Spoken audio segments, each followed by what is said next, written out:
माहिर करने वाला है खिलाफत या फिर सबक सिखाएगा अपनी कौम के कुछ लोगों को कि ज़रूरी नहीं है हमेशा औरतें ही समाज में नीचा दर्जा रखें या फिर वो गुलामी सहती रहे अपनी पति की, अपनी भाइयों की।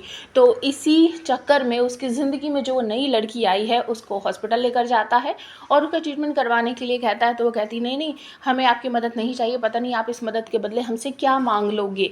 तो वहाँ पर जो रिसेप्शनिस्ट रहती है वो कहती है कि आप क्या बोल रही हो, आपको पता है ये कौन है, ये नए मुक्ति होने वाले हैं इस शहर के और ये फरिश्ते जैसे हैं। तो वो ये सुनकर माफ़ी मांगती है, कहती है हमें नहीं पता था आपके बारे में, हमें तो लगा कि सारे मर्द एक जैसे होते हैं।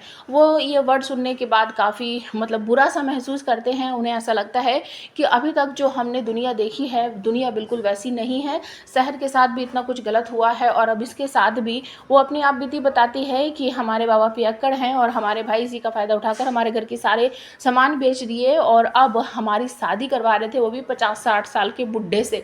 अगर हम नहीं भागते तो हम भी बलि चढ़ जाते।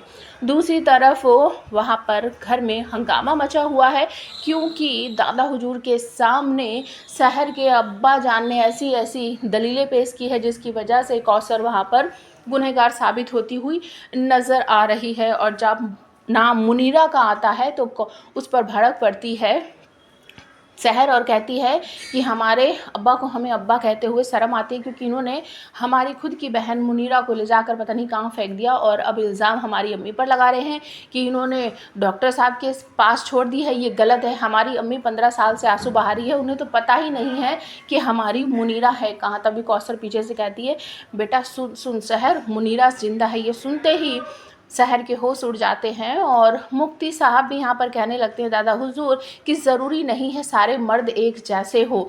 शहर तुम खुद को ही ले सकती हो, तुम्हें कितना अच्छा शौहर मिला है जिसने तुम्हारी अम्मी को भी इस जल्लाद से पीछा छुड़ाया है। तो बेटा ज़रूरी नहीं है कि सब एक जैसे ही हों।